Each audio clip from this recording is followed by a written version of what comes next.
এটা ইসলামের বাইরে। এই যেটা বলছে এটা ইসলামের বাইরে, তো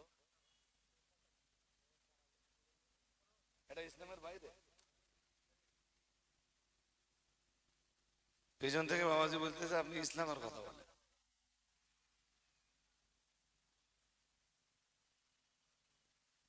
এটা ইসলামের বাইরে বলে মনে হয়।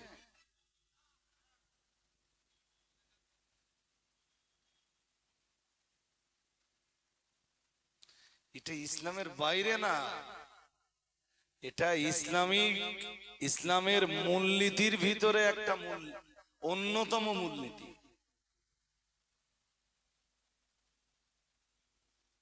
যে যারা দিন প্রচার করবেন তাদের নীতি নৈতিকতা কেমন হবে।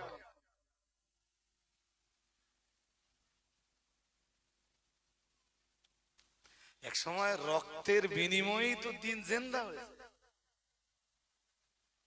কোথায় নজর? রসুল যখন দেখলেন যে মক্কাতে দিন প্রচারের নো কন্ডিশন, চাচা আবু তালেবও বিদায় নিয়েছেন।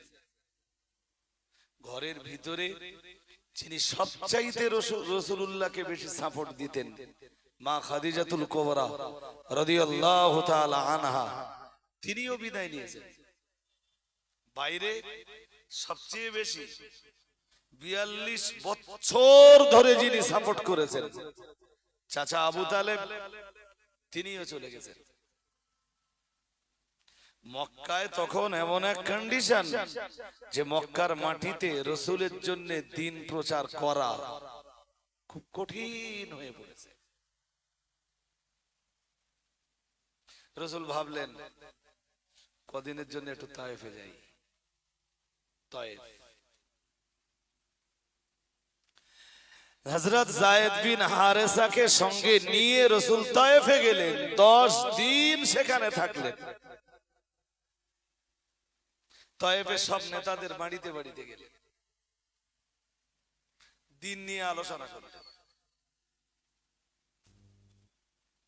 ইসলাম নিয়ে আলোচনা করলেন, কোরআনুল কারীমের মেসেজগুলো নিয়ে আলোচনা করলেন।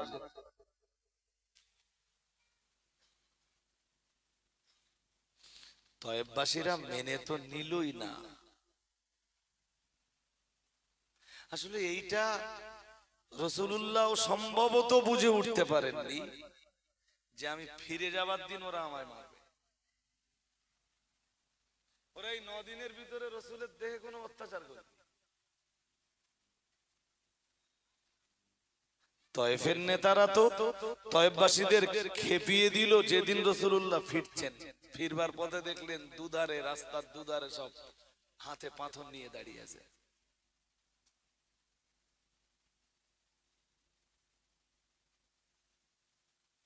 রক্তাক্ত হলে ওদের পাথরের আঘাতে। যে বাগানটা এসে রাসূলুল্লাহ আশ্রয় নিলেন ওখান থেকে অনেক দূরে, ওখানে একটা মসজিদ নির্মিত হয়েছে। মসজিদটার নাম মসজিদে আদ্দাস।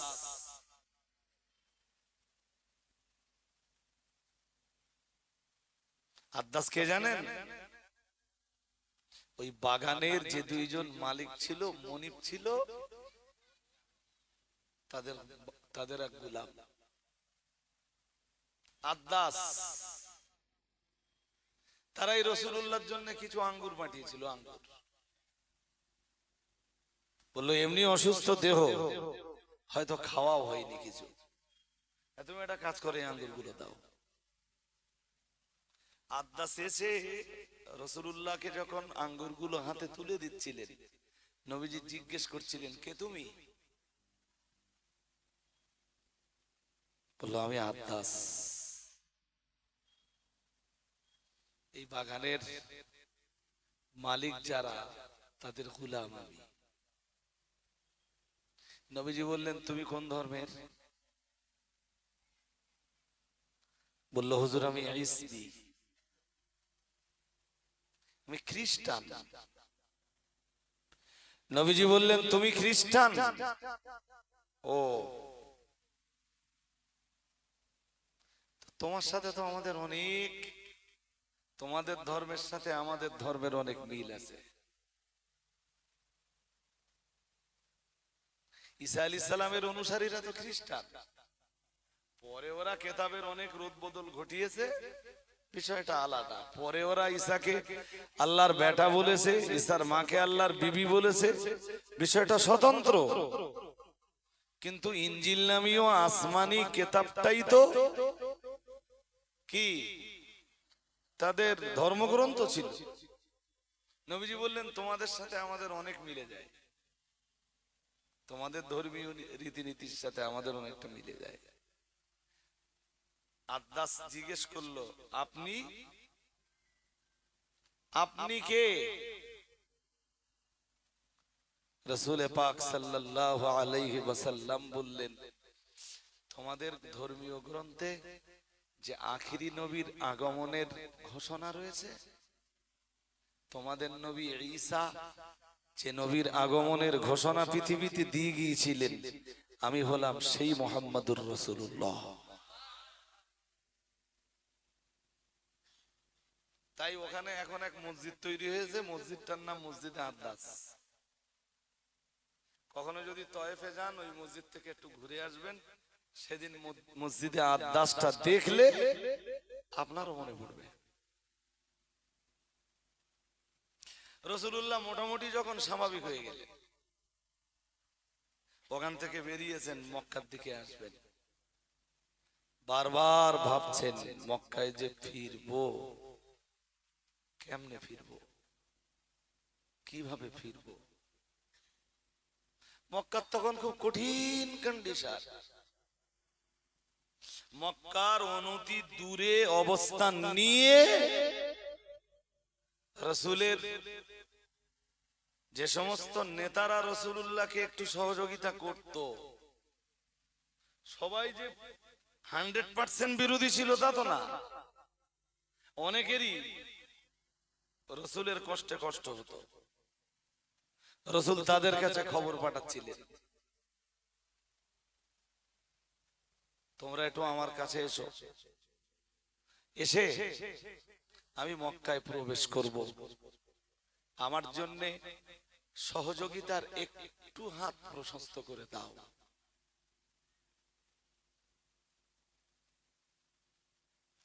তয়েফে গেলেন, সেখানে মার খেলেন, রক্ত ঝরলো। পা পা দুটো, পায়ের যে জুতো ছিল একদম রক্ত গড়িয়ে গড়িয়ে গড়িয়ে গড়িয়ে জুতোর সাথে রাসূলের পা লেপ্টে গেল। এতটা মার খেলেন তয়েফে, শুধু প্রচার করতে, ধর্ম প্রচার, দ্বীন প্রচার, কালেমার প্রচার, কোরআনুল কারীমের প্রচার। সুবহানাল্লাহ।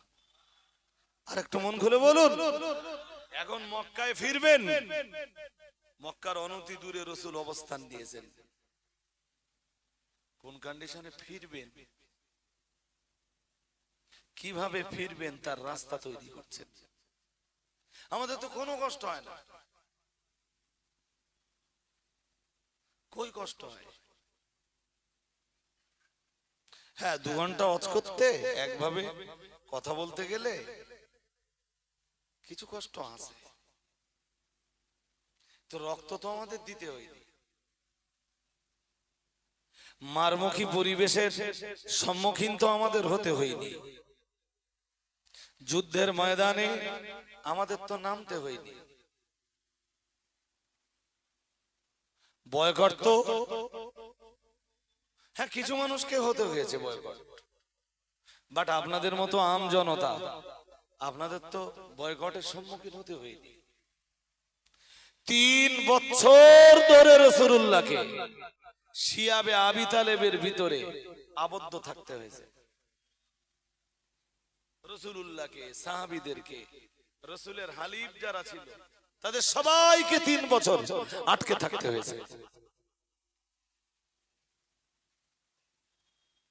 শুধু কষ্ট হয়নি বলেই আমাদের দিনের কাজ কম হয়।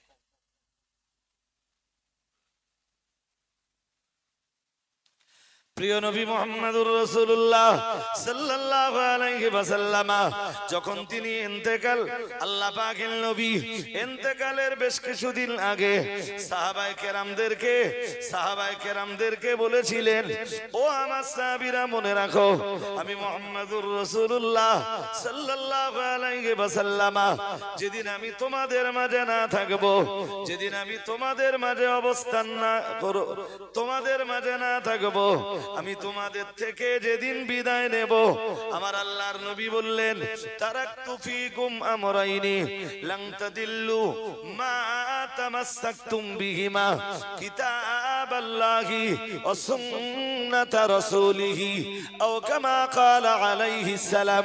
দয়ার নবী মুহাম্মদুর রাসূলুল্লাহ সাল্লাল্লাহু আলাইহি ওয়াসাল্লাম বলেছিলেন, যেদিন আমি তোমাদের মাঝে থাকব না, যেদিন তোমাদের থেকে আমি বিদায় নেব, তোমরা সেই দিন কি দিয়ে ধর্ম পালন করবা, তোমরা সেদিন কি দিয়ে তোমাদের ধর্ম জীবনটা পরিচালনা করবা।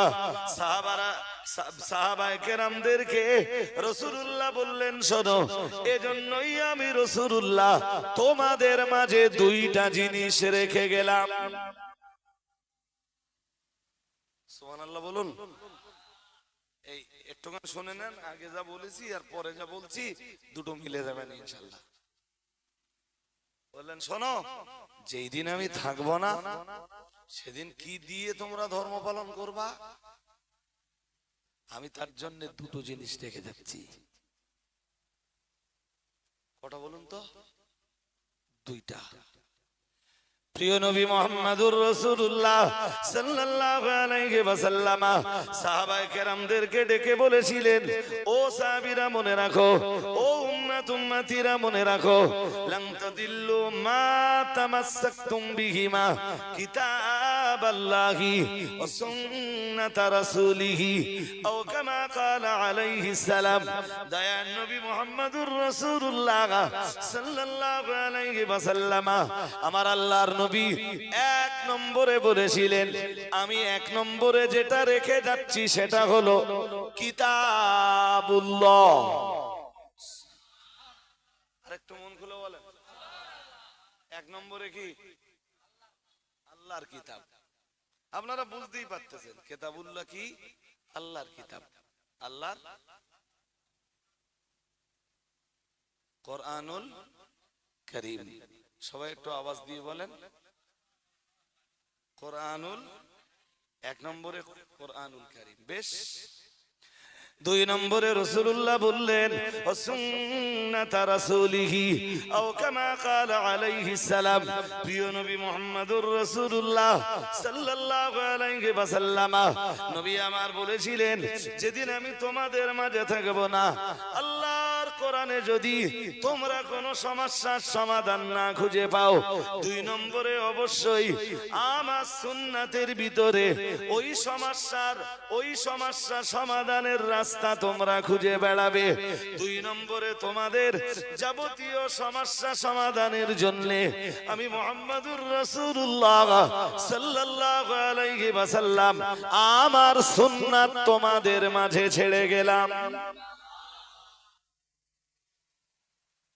তাহলে এক নম্বরে কি? কিতাবুল্লাহ। দুই নম্বরে সুন্নাতু রাসূলিল্লাহ। সুন্নাতু, হ্যাঁ, মোটামুটি যদি ব্যাকরণ দিয়ে ঠিকঠাক বলেন তাহলে ওই রকমই হবে, সুন্নাতু রাসূলিল্লাহ, আল্লাহর রাসূলের সুন্নাত। আল্লাহর না, হাদিস বললে আবার আলে হাদিসটা সুযোগ খুঁজবে। হাদিস বললে কারা সুযোগ খুঁজবে? কথা বুঝতে পারেননি? ওরা কি বলবে? বলে আমরাই ঠিক আছে, কারণ আমরা আলে হাদিস। আর যখন আপনি বলবেন যে কিতাবুল্লাহ আর সুন্নাতু রাসূলিল্লাহ, তখন ওরা লাইন পাবে না, ওরা টাওয়ার পাবে না। কেমনে পাবে না? সুন্নাতে রাসূলের অনুসরণ যারাই করবে পৃথিবীতে, তারাই আবার আহলুস সুন্নাহ ওয়াল জামাআহ নামে পরিচিত হবে। আমার কথা বুঝতে পারেন? আহলে হাদিস মানে হাদিসওয়ালা। আহলে হাদিস মানে জোর করে বলেন। হাদিসওয়ালা। আর আহলুস সুন্নাহ মানে সুন্নাতওয়ালা। আহলুস সুন্নাত মানে সুন্নাতওয়ালা। তা নবী যেই দুই জিনিস পৃথিবীতে রেখে যাচ্ছিলেন, তাতে নবীজি আমাদেরকে হাদিসওয়ালা হতে, হাদিসওয়ালা হওয়ার দিকে ইঙ্গিত দিচ্ছিলেন না সুন্নাতওয়ালা হওয়ার দিকে ইঙ্গিত দিচ্ছিলেন। এই কারণে আমরা কি জানেন, আমরা আহলুল হাদিস নই, আমরা আহলুস সুন্নাহ। আহলুস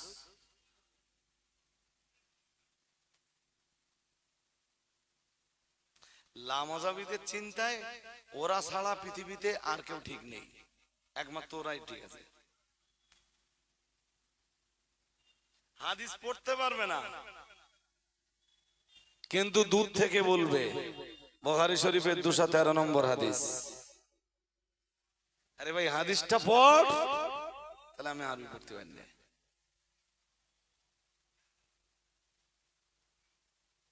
আমার কথা বুঝতে পারেন না, পেরেছেন কি? হাদিসটা পড়, তাহলে আমি পড়তে পারি না। দুটো তিনটে কথা আপনাদের বলে দেই আজকে, যে আমার দিকে খুব গভীর মনোযোগ দিয়ে আমার কথা শুনতে। প্রথম কথা, বুখারী শরীফ পৃথিবীর আলেমদের কাছে এতটাই সমাদৃত যে কোরআনের পরে বুখারীর মর্যাদা। কোরআনের পরে, জোর করে বলেন তো, বুখারীর মর্যাদা। এক্সিলেন্ট, এক্সিলেন্ট, আলহামদুলিল্লাহ, আলহামদুলিল্লাহ।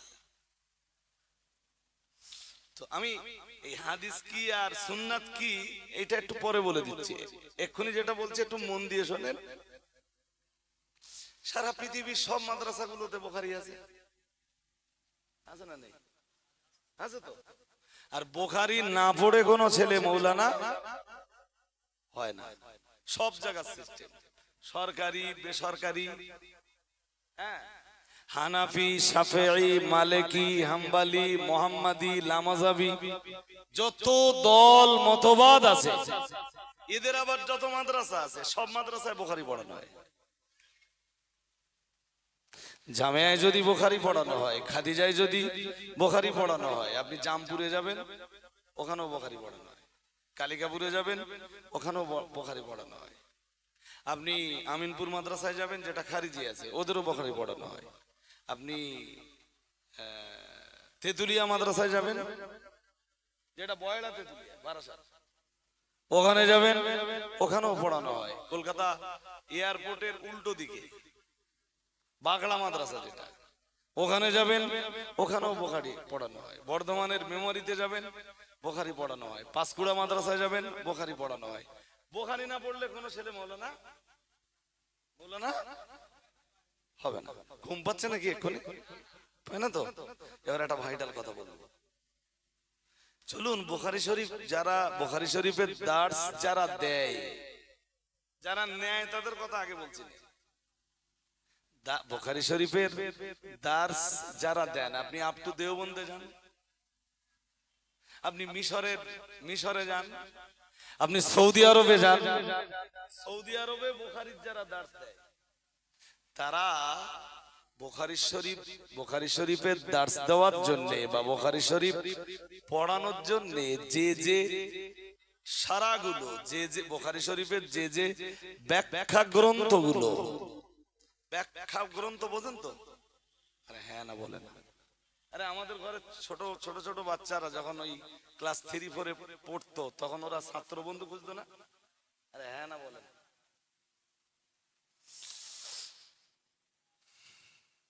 আমরাও পড়েছি ছোটবেলায়। তো যারা পৃথিবী জুড়ে বুখারী শরীফের দার্স দিয়ে থাকেন, বুখারী শরীফ পড়িয়ে থাকেন, আপনি আলিয়া ইউনিভার্সিটিতে যাবেন, আজও যারা বুখারী পড়ায় আলিয়াতে, এর আগেও যারা পড়াতেন, ওনারা বুখারী পড়ানোর জন্য যে বুখারী শরীফের সহায়ক যে গ্রন্থগুলো পড়তেন, তার ভিতরের একটা শারহের নাম উমদাতুল কারি। নাম কি? নাম কি? বুখারী শরীফের দুটো খণ্ড এরকম, এই যে আমাদের তাকান, আর এতটা লম্বা, এতটা লম্বা হবে, এতটা চওড়া, এতটা মোটা, একটা একটা খণ্ড, এই দুটো খণ্ড আছে বুখারীর, মূল বুখারী যেটা, যেটা নাফসি কিতাব। তো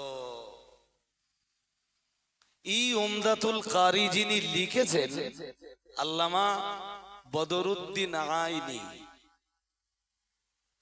নামটা একটু মনে রাখুন, কাজে লাগবে হয়তো কখনো। উমদাতুল কারি হলো বুখারী শরীফের ব্যাখ্যার একটা বই। যিনি লিখেছেন ওনার নাম আল্লামা বদরুদ্দিন আইনি রাহিমাহুল্লাহু তাআলা।